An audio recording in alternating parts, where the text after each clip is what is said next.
નમસ્કાર મિત્રો આજે તમારી સમક્ષ મેષ રાશિના જાતકો માટે 5 કમજોરી 5 અવગુણ વિશે વિશેષ ચર્ચા આપણે કરશું। મિત્રો કોઈ પણ વ્યક્તિ હોય મનુષ્ય માત્રમાં ગુણ ને અવગુણ બંને હોય છે। ગુણ છે એ સમક્ષ દેખાય છે એટલે એની પ્રશંસા થાય છે, યશ કીર્તિનો વધારો થાય છે, માન સન્માનનો વધારો થાય છે, પણ એ જીવનની અંદર જ્યારે અવગુણ પ્રગટ થાય ત્યારે ગુણ પણ ઢકાઈ જાય છે। આજે આ 5 અવગુણ કહી શકાય, 5 કમજોરી કહી શકાય। મેષ રાશિના જાતકો જો આ 5 કમજોરી દૂર કરશે તો એમના જીવનમાં સફળતા અવશ્ય પ્રાપ્ત થશે। આપણા અવગુણ ને આપણી કમજોરી જ્યારે આપણે દેખાઈ જાય ત્યારે એ માર્ગ છોડી દઈએ, એ અવગુણને દૂર કરવાનો પ્રયત્ન કરીએ, એ કમજોરીને દૂર કરવાનો પ્રયત્ન કરીએ એટલે સફળ વ્યક્તિ બની શકીએ। આ 5 કમજોરી કઈ છે એ વિશેષ તમારી સમક્ષ મૂકવા જઈ રહ્યું છે। સાથે આપને ઉપાય પણ બતાવીશ કે આપણે કયા ઉપાય કરવા જોઈએ। મિત્રો સૌથી પહેલી કમજોરી મેષ રાશિના જાતકો માટે કોઈ પણ કાર્યમાં એ શીઘ્રતા કરે છે, એટલે એમ કહી શકાય જલ્દી કરે છે। ગાડી લઈને જતા હોય મિત્રો અને કોઈ પણ જલ્દબાજી કરે તો એક્સિડન્ટ થવાની સંભાવના વધી જાય છે, એટલે તેમાં શીઘ્રતા ન કરવી જોઈએ। નોકરી કરતા હોય એ નોકરીમાં કોઈ પણ કાર્ય કરી જલ્દીથી લખીએ, જલ્દીથી કોઈ પણ કાર્ય કરીએ તો એ કાર્ય બગડે અથવા એ કાર્ય સંપૂર્ણ રીતે સફળતા ન મળે, એટલે એ કાર્યમાં સફળતા મળતી નથી। એમ કોઈ પણ કાર્યમાં જ્યારે શીઘ્રતા અપનાવીએ ત્યારે એ કાર્યમાં સફળતા મળવાના યોગ ઓછા થઈ જાય છે। એટલે પહેલી કમજોરી છે શીઘ્રતાથી કોઈ પણ કાર્ય ન કરવું જોઈએ। બીજી કમજોરી છે કોઈ પણ મિત્રો વાત કરતા હોય વાતની અંદર ક્રોધ ન કરવો જોઈએ।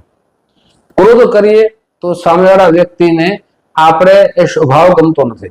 પછી પ્રેમનો હોય તોય ભલે, મિત્રનો હોય તોય ભલે, પરિવારનો હોય તોય ભલે, કોઈ પણ ક્રોધ જલ્દીથી કરી લઈએ તો એ ક્રોધ જલ્દીથી આવી જાય।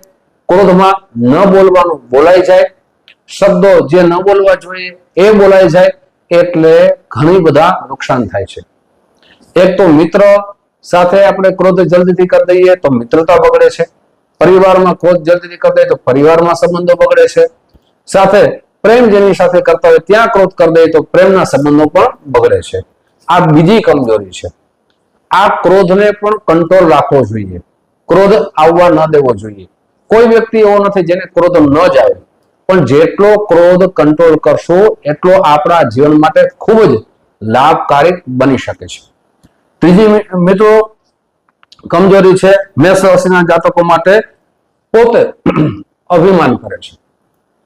કોઈ પણ કાર્ય હોય, કોઈ પણ કળા હોય, એ કળા ને રજૂ કરતી વખતે અથવા આ કળા મારામાં છે બીજા વ્યક્તિમાં નથી, અથવા એમ કહી શકાય કે હું કરી શકું એ બીજા વ્યક્તિ ન કરી શકે, આવું અભિમાન કરે, આવું સ્વયં પોતે વિચારે ત્યારે પણ મોટું નુકસાન થાય છે।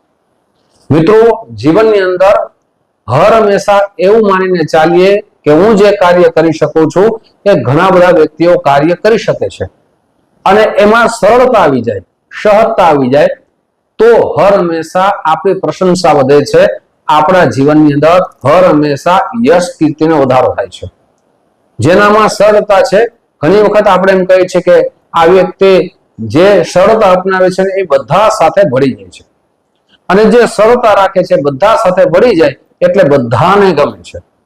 એટલે કોઈ પણ કાર્ય કોઈ પણ રીતે આપણી કળા હોય તો એ કળાનો સંપૂર્ણ રીતે સરળતાથી ઉપયોગ કરવો જોઈએ। અભિમાન હર હંમેશા, અહમતા હર હંમેશા ત્યાગ કરવો જોઈએ। મનની અંદર પણ અહમતા આવે તો પણ એનો ત્યાગ કરવો જોઈએ। મિત્રો હજી 2 કમજોરીની ચર્ચા કરવાની છે, પણ તે પહેલા એક નમ્ર પ્રાર્થના છે, મારા નવા મિત્રો આ વિડીયો જોઈ રહ્યા છો, મિત્રો આ વિડીયો તમને ગમે તો જરૂર લાઈક કરજો, તમારા મિત્રોમાં શેર કરજો। પહેલી વખત આ ચેનલ જોતા હો સબસ્ક્રાઇબ અવશ્ય કરી લેજો। ફેસબુકના માધ્યમથી જોતા હો તો મારા પેજને ફોલો કરી લેજો। વિડીયો તમારા મિત્રોમાં અવશ્ય શેર કરજો। મિત્રો મિત્ર એને જ કહેવાય જે સામેવાળા વ્યક્તિની પ્રશંસા ન કરે, પ્રશંસા કરવી જોઈએ પણ એની કમજોરી દૂર કરે, એની કમજોરી કહે, એને સાચો મિત્ર કહેવામાં આવે છે। મિત્રો હવે ચોથી જે કમજોરી છે એની એ માનસિક જે વિચારધારા છે એમાં એક નિર્ણય હોતો નથી. એક કાર્ય હાથમાં લીધું, એક કાર્ય પરિપૂર્ણ ન થાય તો બીજું કાર્ય હાથમાં લઈ લઈએ, એટલે એમ કામ અધૂરા રહે છે. એટલે નિર્ણય શક્તિ જેટલી મજબૂત હોવી જોઈએ એટલી મજબૂત ઓછી જોવા મળે છે. સાથે કોઈ પણ એક સાથે વધારે કાર્યો કરીએ તો એક કાર્ય પરિપૂર્ણ થતા નથી. જે કાર્ય કરીએ છીએ એ કાર્ય પેલા પરિપૂર્ણ કરી લઈએ અને પછી બીજું કાર્ય કરીએ તો એ કાર્યમાં સફળતા અવશ્ય મળે છે. એટલે આ કમજોરી પણ અવશ્ય દૂર કરવી જોઈએ. હવે મિત્રો, ચોથી આદત મેષ રાશિ છે. મિત્રો, ઘણી વખત મેં અનુભવ કર્યો છે કે પોતાના જીવનમાં ધન છે એ સંગ્રહ કરી શકતા નથી.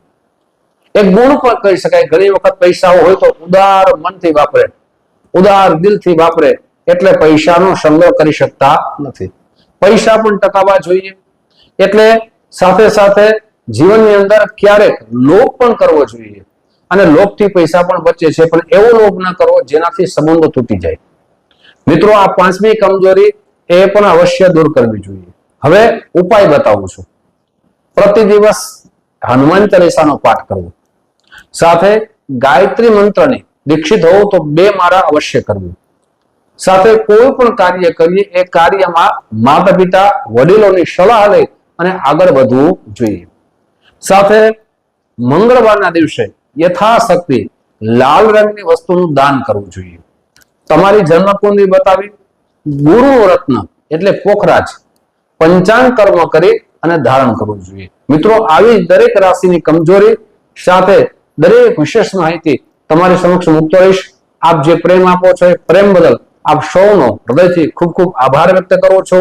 ફરીથી મળશો. જય શ્રી કૃષ્ણ. મહાદેવ.